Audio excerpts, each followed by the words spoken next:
नमस्कार। बिहार के digital media का जनक बात लाइव देख रहे हैं आप।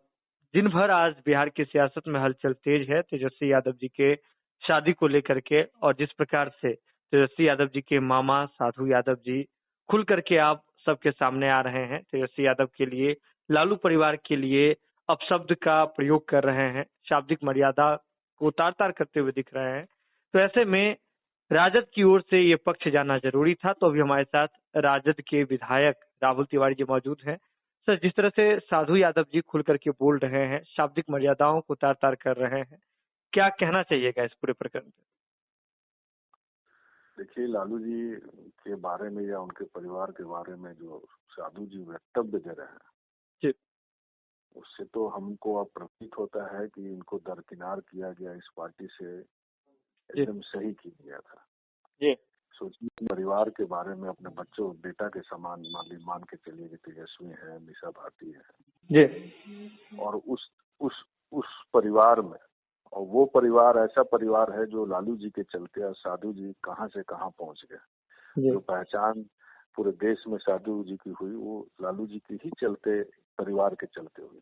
जी, और इस तरह की भाषा अमर्यादित है, और एकदम एक तरह से समझ के चलिए कि रोड जो कहा जाए, रोड छाप की भाषा जो है कहा जाए, इसको एकदम गलत है उनका बयान देना। जी। और मर्यादा में उनको रहना चाहिए, मर्यादा नहीं भूलना चाहिए। उनके परिवार के प्रति जो एहसान है उनके ऊपर, ये भी सोचना चाहिए उनको। लेकिन जिस तरह से जातिगत बातों को हवा दिया जा रहा है, कहा जा रहा है कि वे यादव समाज के नाम पे कलंक हो गए, भक्षुनहर तेजस्वी यादव है, साथ ही साथ मीसा भारती के बारे में बोला जा रहा है। ये अपने जो जादव समाज में कौन सा ऐसा काम किए हैं जो इनको जादव समाज में इनको शीर्ष पर रखेगा? साधु जी को कौन सा ऐसा काम किया? कम से कम लालू जी के परिवार के बारे में शीर्ष में इतने लोगों का इन्होंने किया है, और शादी किए हैं। तेजस्वी जी बहुत बड़ा काम किए।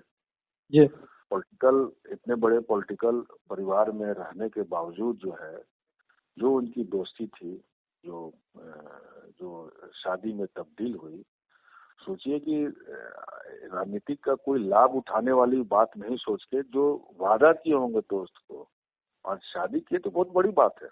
जी। और तेजस्वी जी जो बात किए, हम लोग तो उस पक्षधर हैं। हम लोग किसी धर्म को सब समानता के रूप में देखते हैं, सबको बराबर के हैसियत से देखते हैं। तो तेजस्वी जी बहुत बड़ा काम किया।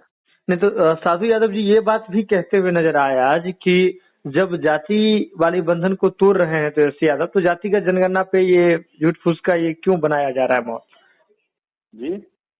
तो साधु यादव जी का ये भी आज कहना था कि जब तेजस्वी यादव जी जातिगत जनगणना पर बात कर रहे हैं और दूसरी ओर जाति वाले बंधन को तोड़ रहे हैं, तो फिर जातिगत जनगणना पे तो बात नहीं करना चाहिए उन्हें। अब तेजस्वी साधु जी को इतना अकल ही नहीं तो क्या करेंगे? जातिगत जनगणना एक अलग चीज है ना। वो जाति, सरकार की बहुत सारी सुविधाएं जातियों को दी जा रही है सरकार की तरफ से।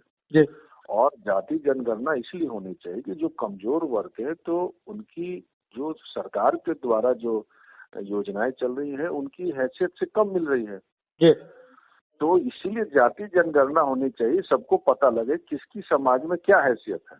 ये तो अलग है। अब इतना बात साधु जी को नहीं समझ में आता है, तो ऐसे लोगों का भगवान ही मालिक है। जी, बहुत बहुत धन्यवाद। अगर ये वीडियो पसंद आई और वह बिहार के राजनीति और बिहारियत से सरोकार रखेनी, तो सब्सक्राइब बटन दबा के चैनल के सब्सक्राइब कर ली। ओजे एगो घंटी बा, ओकरा बटन दबा देला से कुल सटीक और मारक खबर रुआ मुफ्त में मिल जाई। अगर रुआ पत्रकारिता के हमनी के नया प्रयोग में सहयोग कर चाहतानी, तो ज्वाइन बटन दबा दी। पेटीएम नंबर नोट कर ली 9386816700। धन्यवाद।